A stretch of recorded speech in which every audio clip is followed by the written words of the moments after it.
Hello everybody, this is Lennon the Aspie Hippie for part 2 of my update video, because I taken the advice to not make my videos long, like 15 minutes, so I can decide to make 7 minutes or shorter, because I don't want to bore the hell out of people. But I'm going to explain you quickly the bad reasons and the bad times I went through.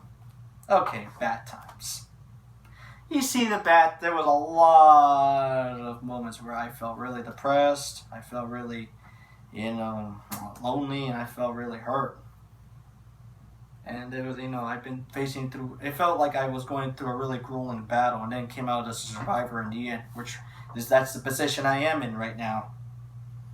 And I felt, like I said, I'm not sure if I said this before, but I stopped doing blogs because I felt like I ran out of ideas. I ran out of ideas to make more updates, more autism blogs, and make more random stuff.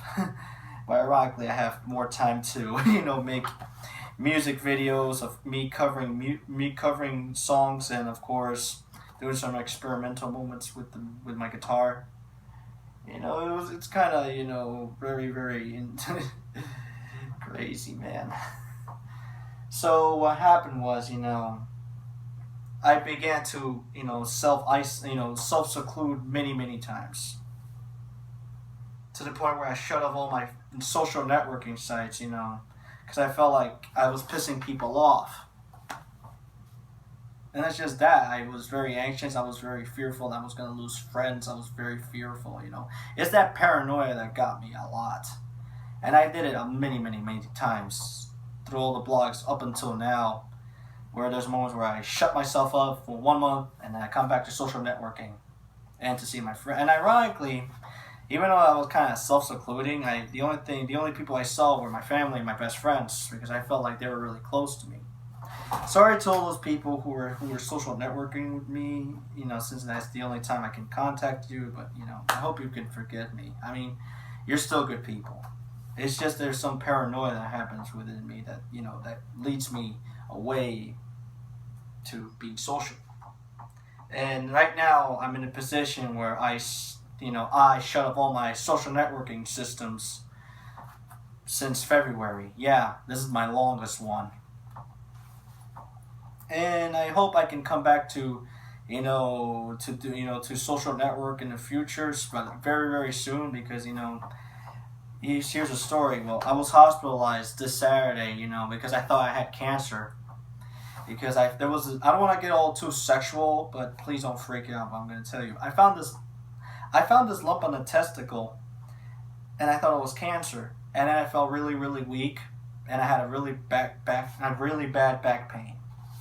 So I was hospitalized. They gave me IV, and they gave me everything: CAT scans, ultra scans, blood tests, and they gave me IVs, to replenish and rehydrate me. And the doctors found that I had nothing, and the lump on the testicle was a cyst.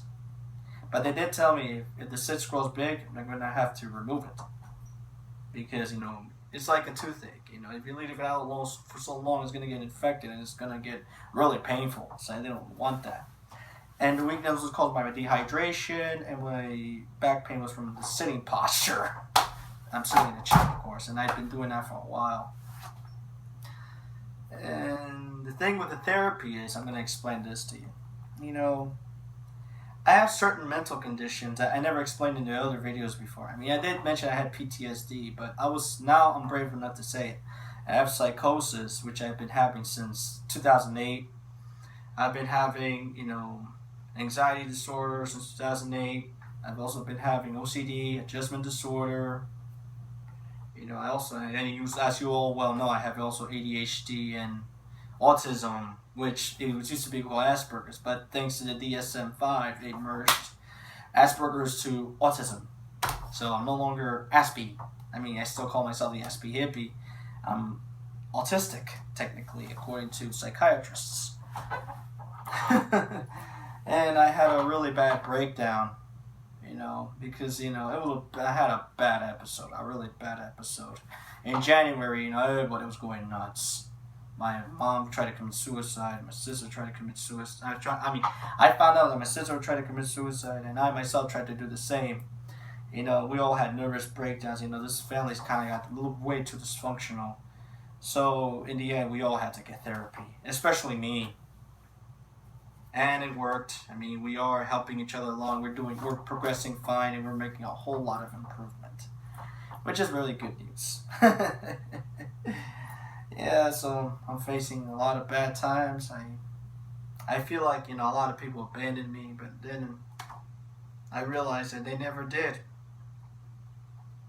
And in the moment when I was hospitalized, I got a lot of text messages from almost every one of my friends, and I realized, you know, people still care about me.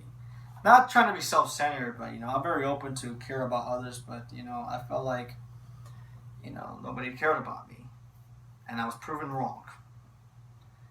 So good times and bad times, and this is the bad times I'm explaining. Yeah, you know, I'm also facing a crisis. I'm not facing a crisis. Sorry, I got sidetracked. So, this is the update video of the bad times I've been going through and the bad reasons I stopped blogging. So, okay. I hope I'll do more blogs in the future, and I think I have a whole lot of ideas to make more autism blogs and more random stuff and more, you know, music videos that you've been seeing, which is cool. So, that's Vidania, and I hope you all have a groovy life.